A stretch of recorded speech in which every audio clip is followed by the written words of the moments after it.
Donc, maintenant pour un bag row. C'est le même principe qu'un elastic row ou qu'un row normal, mais ça on le fait à une main. Donc c'est un single arm row. Je dis que c'est un bag row simplement parce qu'on n'a pas nécessairement beaucoup d'équipements chez nous. Puis pas tout le monde a des élastiques, vous pouvez investir dans des élastiques. Donc moi ce que je vous propose c'est de faire avec un sac. Un des meilleurs sacs que j'ai pour, c'est un sac de sport, comme ça ici. Ça c'est un sac Reebok qui est solide. Assurez-vous qu'il est solide, vous voulez pas que ça pète pendant que vous le faites. Ça tombe sur ton pied, tu te brises un orteil, right? Donc, ici il y a environ 30 livres de poids dans ce sac-là ici. Je vais vous faire l'exemple avec ce sac-là. C'est un truc que je vous donne ici, exemple.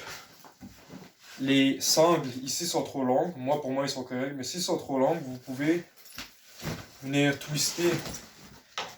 Si vous voyez les sangles ici, vous pouvez venir soit les twister comme ça, de côté pour réduire la distance qu'il y a entre votre main et le sac, pour avoir un plus grand range of motion, pour pouvoir plus laisser descendre le sac, parce que des fois le sac va toucher le sol. Puis vous êtes encore comme ça ici, vous n'êtes pas complètement déplié.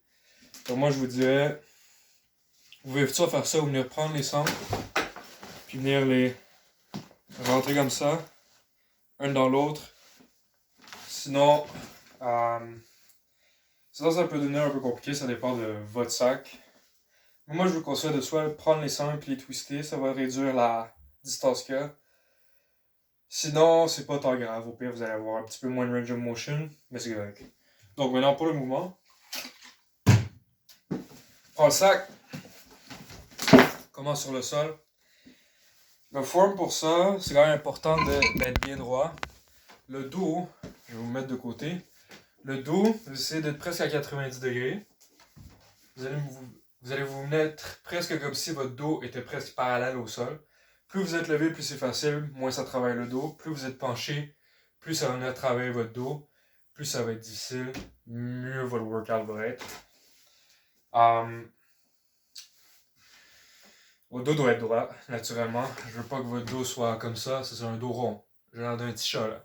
Tu fais un beau dos droit, dos neutre, comme ça. Faut pas non plus que vos fesses soient en train de pop out, right? C'est pas ça le but. Le but c'est un dos neutre, comme ça ici. Oui, comme une table. Moi je suis une table présentement. Donc, venez prendre votre sac. Démonstration rapide. Venez prendre le sac. Vous venez braquer votre épaule vers l'arrière pour l'engager. On va se mettre comme ça ici. Braquez votre épaule vers l'arrière pour l'engager. On lève, on descend. Le but ici, c'est que votre poing, votre main, arrive environ à la hauteur du niveau de votre hanche. Vous prenez le sac, hanche.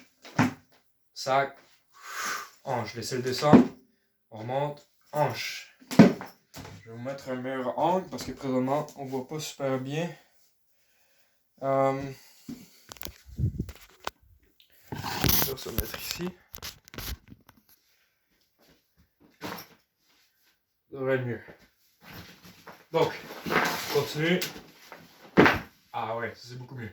Donc, moi je vais venir m'accrocher à mon lit ici. J'ai une barre de bois ici. Vous voyez, mon dos est quand même droit. Il n'est pas nécessairement 100% parallèle. C'est pas facile nécessairement d'être 100% parallèle. Vous pouvez être un petit peu plus monté, c'est correct. En autant que vous ne soyez pas trop comme ça. Là, c'est trop facile. Donc, dos droit. On a une jambe en avant, une jambe en arrière pour venir se stabiliser. Vous pouvez aussi écarter cette jambe-là vers le côté pour bien vous stabiliser. Vous allez prendre le sac, comme je vais vous montrer. On recule l'épaule vers l'arrière pour engager le muscle du dos, ici.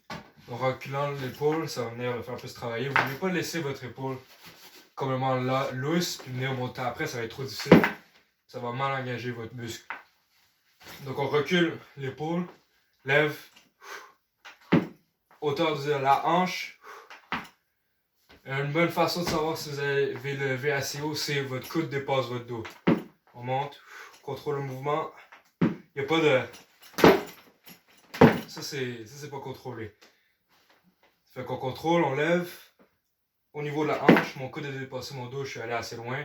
Puis ici, si ma main arrive environ au niveau de ma hanche, c'est allé assez loin. Une autre chose à savoir, c'est pourquoi je dis votre hanche. C'est parce que Si, exemple, vous venez faire le truc ici, vous voyez, là, je suis à la hauteur de mon chest. Ça ne va pas travailler autant mon dos, ça va plus travailler mon bicep. Le but, c'est, on prend hauteur de la hanche, comme ça va vraiment travailler le dos le plus possible. Je veux pas que ce soit ici, je veux pas que ce soit au niveau du nombril, je veux que ce soit au niveau de la hanche ici. Ça s'applique la même chose si vous le faites de l'autre bord. Donc c'est simple comme ça. N'oubliez pas de garder le dos droit, parce que sinon vous pouvez vous faire mal dans le bas du dos. Et contrôler le mouvement.